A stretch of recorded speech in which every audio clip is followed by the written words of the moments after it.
श्री विश्वकर्मा भगवान जी ने श्री शिव भगवान जी से कहा कि भगवान मैं आपसे वार्तालाप तो आपसे हाजिर जवाबी नहीं कर सकता प्रभु।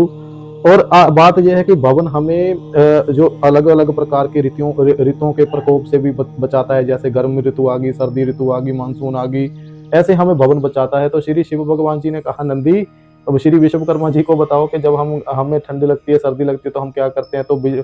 तो नंदी जी ने कहा तब हम मशान शमशान में चले जाते हैं, वहां पर हम सेक के पास जाकर तप और भक्ति करने लगते हैं। जब हमें गर्मी का आभास होता है तब हम यहाँ खुले पर्वत के ऊपर, जहाँ पर हम खुली आबादी में और कुदरत के द्वारा वायु का जो वायु शक्ति है उसका हम आनंद मानते हैं।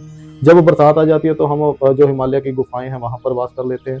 तो फिर जो विश्वकर्मा जी थे वो अब कुछ देर चुप रहे और कहने लगे कि हमें अब हमारी बहुमूल्य प्रकार की जो वस्तुएं होती हैं उनको सेफ रखने के लिए भी हमें भवन की जरूरत पड़ती है। तो श्री शिव भगवान ने कहा डर होगा उसको जिसके पास जरूरत से ज्यादा हो, हमें क्या डर, हमारे पास तो कुछ ऐसा है ही नहीं जो नाशवान ना हो। विश्वकर्मा जी, जो आप भवन उसारी करते हो वो कुछ देर के बाद प्राचीन हो जाते हैं, पुराने हो जाते हैं और उनकी मर्यादा, उनका जो बल है वो खत्म हो जाता है। ऐसे ही फिर वो नाश हो जाते हैं और वो फिर कुदरत का रूप ही ले लेते हैं। इसलिए मैं तो खुली कुदरत की गोद में यहाँ पर विराजमान हूँ, जो कि दिन ब दिन बदलती रहती है और विराट रूप धारण करने लगती है। जैसे कि सबके ऊपर नीले गगन की छत है तो हमें किसी और छत की क्या आवश्यकता है। ये बात सुनकर विश्वकर्मा जी मौन हो गए और कल कथा आगे बताएंगे आगे के भाग में।